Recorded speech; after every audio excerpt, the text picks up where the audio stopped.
The rapture is not a random event. It follows a pattern, and that pattern was established long before the church was born, hidden in the deep details of a Jewish wedding. Jesus didn't speak of the end times only through prophecies and warnings. He spoke as a passionate bridegroom, using a language few today truly understand.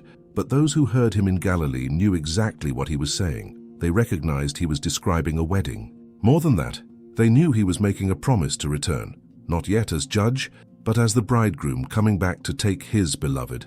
The modern church knows the rapture as a doctrine, but it has lost sight of the prophetic key that reveals when, how, and by whom this will unfold. That key has been hiding in plain sight, embedded in the ancient Jewish wedding tradition.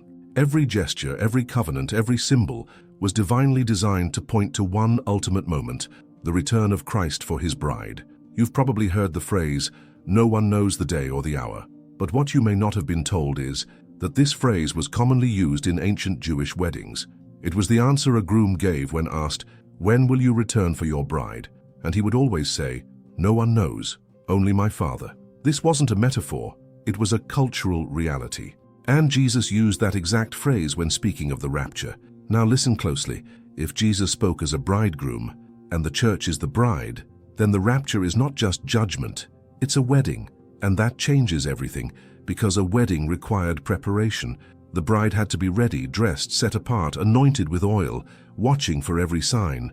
And above all, she had to be in love. She wasn't caught off guard, because she lived in expectation. Today, many hope for escape. Others mock, but few live as brides. Few understand the wedding code. Few have heard the prophetic call.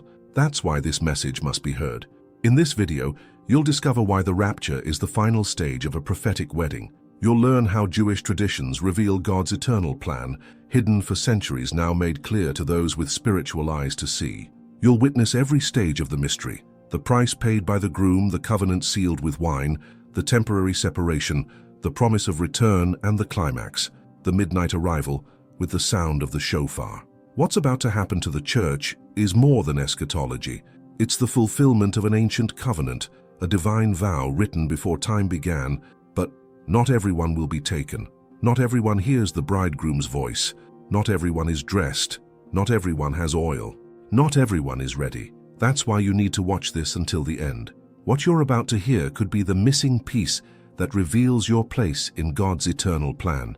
And maybe, just maybe, this is your last opportunity to prepare as the bride.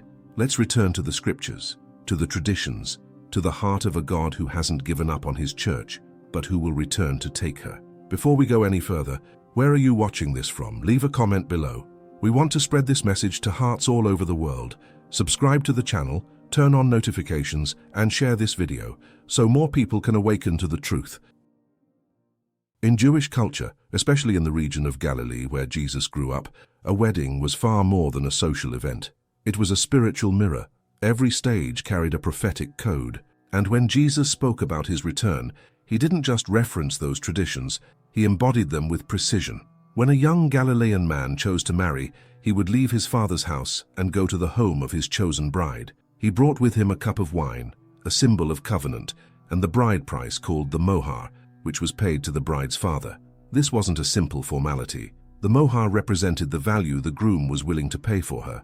Sound familiar? Jesus did the same. He left the Father's house, came down to us and paid a price, not in silver or gold, but with his blood. The price of the cross was the mohar of our salvation. And when he lifted the cup and said, "This is the cup of the new covenant in my blood," he was sealing his spiritual engagement with the church. That's why in the Galilean wedding tradition, if the bride accepted the cup, she was declaring publicly, "Yes, I receive you. I will be yours." And after that yes, the groom would leave.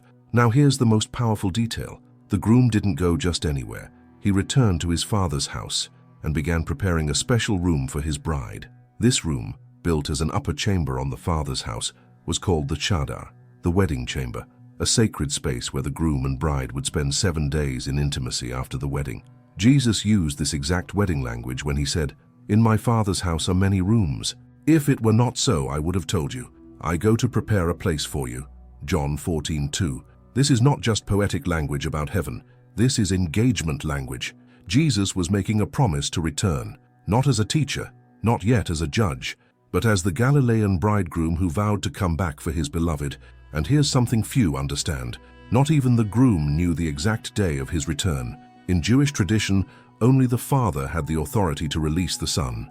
He would oversee the preparation of the room, inspect every detail, and only when everything was ready and worthy would he give the signal, "Go, fetch your bride."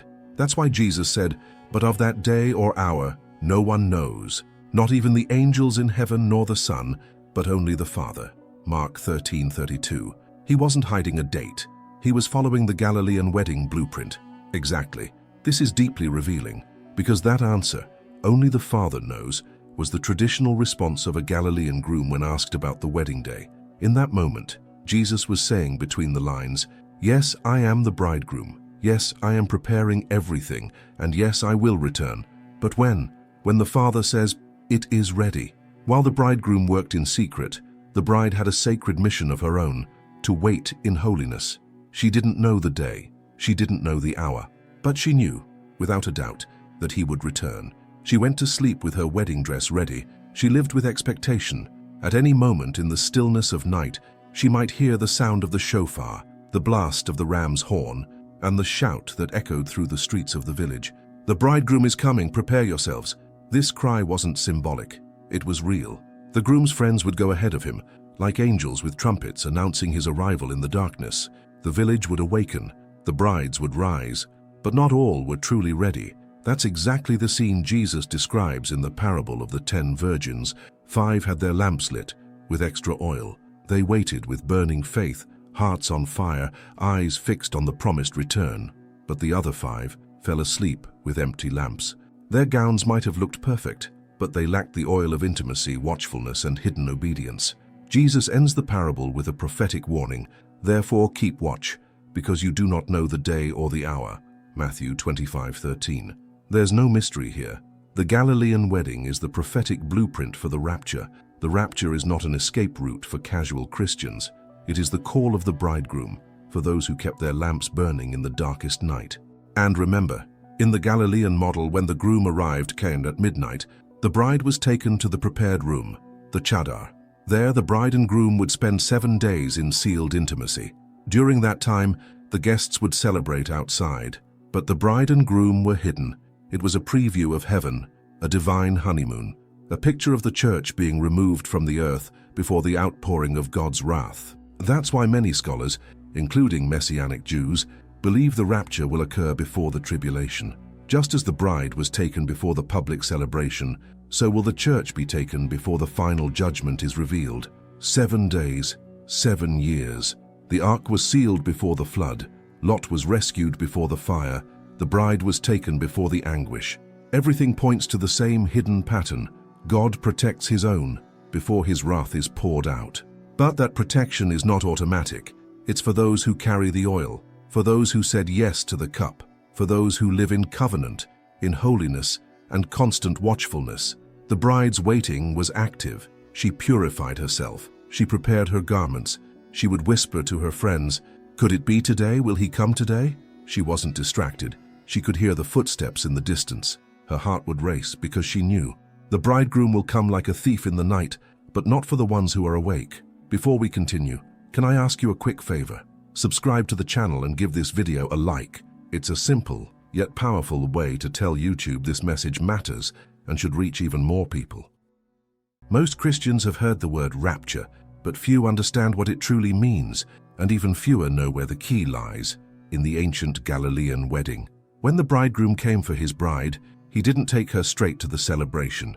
Instead, he led her to a secret place called the chadar, a private chamber he had spent months preparing in his father's house, a reserved, sealed, intimate space meant only for the couple. For 7 days they stayed there together, quietly celebrating the start of a new life, while the wedding feast continued outside. This image carries a deep, prophetic message, often overlooked in churches. It reveals the truth behind the promise of the rapture. "And if I go and prepare a place for you, I will come again and receive you unto myself." John 14:3. Jesus was telling his bride, "I'm preparing the chadar, and I will return to take you there." Notice this. While the bride remained in that room, no one could see her. She was hidden, protected, sealed. While the village celebrated or faced tribulation, She was with the bridegroom. This points to the Great Tribulation, when the world will suffer chaos, deception, and judgment, but those who are taken will be hidden with Christ in the eternal chadar. The prophet Isaiah used that same language. Go, my people, enter your chambers, hide yourselves, until the wrath is past. So Isaiah 26:20 now reflect, why would Jesus use 7 days of seclusion in the wedding model?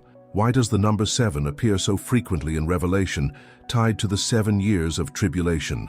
The answer lies in the details. The chadar symbolizes heavenly refuge.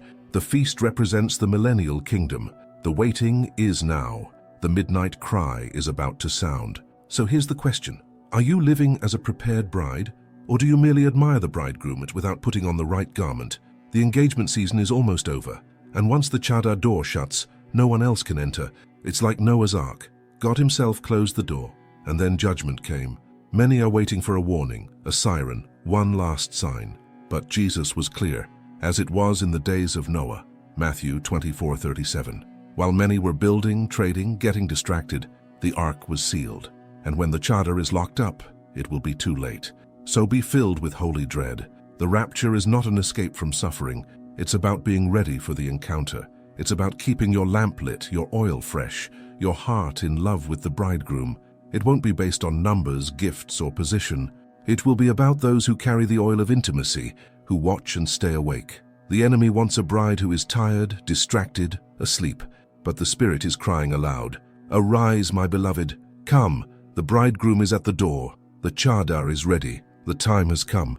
The trumpet will sound, the cry will be heard, but only those who are awake will ascend. While the world remains distracted, a silent and invisible movement is unfolding in the heavenly realms. The bridegroom has already finished preparing the chadar. The bride is almost ready. But there's one sacred detail that cannot be overlooked. Only the Father can release the bridegroom. In Galilean weddings, the son did not know the day or hour he would go to retrieve his bride. He may have been eager, watching the sunset, adjusting the shofar, but the exact moment was authorized only by the father of the house. That's why Jesus said, "But about that day or hour no one knows, not even the angels in heaven, nor the Son, but only the Father." Matthew 24:36. He was speaking as a Galilean bridegroom, honoring the divine protocol of the ancient covenant, and this reveals something critical. The rapture will not be determined by earthly chaos, but by heaven's hidden calendar. The prophetic clock does not revolve around wars, crises, or elections. It aligns with the secret timing of the Father. And the Father is watching one thing, the bride's preparation. Now look closely. During the waiting period, the groom would send gifts to the bride. Reminders, tokens, rings, all meant to keep her firm, connected, and alert. Sound familiar? The Holy Spirit is the gift left by the bridegroom. He is the down payment, the guarantee of the covenant. He is the one who convicts, prepares, adorns, and awakens the bride. That's why the Spirit and the bride cry out together, Maranatha. The Spirit is not merely pouring out gifts. He is breathing holiness, washing the garments, calling the church back to the secret place. But here's the sobering truth. Not everyone is hearing that call. There are full churches, but few awakened brides. Many have ministries, but few carry oil. And that should shake us. Because when the Father whispers, "Go get the bride," there won't be time to seek the oil. That moment will be sudden, silent to the distracted, and gloriously loud to the prepared. The shofar's sound will come as a whisper to the saints, and a thunderclap to those left behind, just like in the parable of the 10 virgins. Same expectation, same setting, but eternally different outcomes. Why were 5 left behind? Because they tried to live off someone else's anointing. They thought oil could be borrowed, but oil is cultivated in secret. Now pay close attention. This is not an ordinary time. We're not just in another historical cycle. We are in the last watch of the night. The Father's silence is the tension before the command. The delay is the final compassion. But how long? How many still need to wake up? How many think they can choose the timing? How many believe the rapture is symbolic, or worse, optional? It's time to pause and ask, am I the bride, or just a guest who enjoys the celebration? The Spirit is cleansing the altar, exposing hidden idols, separating those who say, "Lord, Lord," from those who know Him in the secret place. This is the time of sifting, of hidden oil, of final separation. Because when the Father releases the bridegroom, there will be no appeals, no second call, only the sound of the door closing. Imagine this scene. Heaven is silent. The angels are lined up. The bridegroom stands ready. The trumpet is in the herald's hands. And the Father, with a simple gesture, says, "Now." This will be the most decisive moment in human history, more powerful than the flood, more surprising than the Exodus, more glorious than Pentecost. The rapture will mark the beginning of the greatest turnaround of all time. There will be no sirens, no breaking news alerts. The world will go on. Weddings, celebrations, negotiations, church services, until he comes. And then, in an instant, two will be sleeping. One taken, one left. Two will be working. One taken, one left. Jesus was clear, and even more than that, he was prophetic. The rapture won't be a legend, it will be fulfilled. It won't only be love, it will be justice and rescue, but it will also be judgment for those who mocked, delayed, or almost gave their lives. There will be no last-minute invitations. Oil cannot be bought in desperation. If you have heard of the bridegroom, understood the metaphor, accepted the invitation of grace, that you will have no excuse, then will come the moment when many cry, but it will be too late. They will knock on the door, but it will already be closed. Just as in the days of Noah, the ark remained open until God sealed it from the inside. The church will face the same truth. Grace is open, for now, but the Father will close the door, and when he does, the world will witness the true meaning of the bride's absence. Chaos will reign, tribulation will unfold, peace will be removed from the earth, and those left behind will no longer doubt the word was true. So ask yourself, what will you do with this truth? Your response will determine where you'll be when the trumpet sounds. If everything you've heard so far has stirred your soul, do not ignore it. The rapture is not allegory, fantasy, or a doctrine for the weak. It is the culmination of all that Jesus taught. It is the ultimate reunion, the crowning of a love that conquered centuries, persecution, deserts, and doubt. This isn't about escaping suffering. It's about fulfilling God's eternal purpose, uniting his beloved Son with the church, whom he washed, prepared, and chose before the foundation of the world. Now here's the question that can no longer be delayed. Are you the bride or just a bystander at the wedding? Do you carry oil or just the illusion of a lit lamp? Do you truly know the bridegroom or only heard about him on Sunday mornings? Many know theology inside out but lack intimacy with the groom. Some preach about heaven without preparing to live there, and others are moved by messages like this, but wake up tomorrow as if they heard nothing. This is the moment to break free from superficiality. Stop being a spectator. Stop postponing spiritual decisions. The time is closing in. The pieces are falling into place. Prophecies are being fulfilled before our eyes. And when the trumpet sounds, there will be no room for last-minute repentance. The door will be closed. What we decide now will echo into eternity. That's why my plea isn't religious, it is spiritual, prophetic, and urgent. Don't toy with eternity. Don't treat Jesus' love with coldness or indifference. He loves you, he chose you, he is coming, and he will return only for a bride who is prepared, holy, passionate, eagerly awaiting the Father's call. If this message touched your heart and stirred your spirit, subscribe to the channel, hit the notification bell, and give this video a like that lets YouTube know this message must reach even more souls. God bless you, and see you in the next video.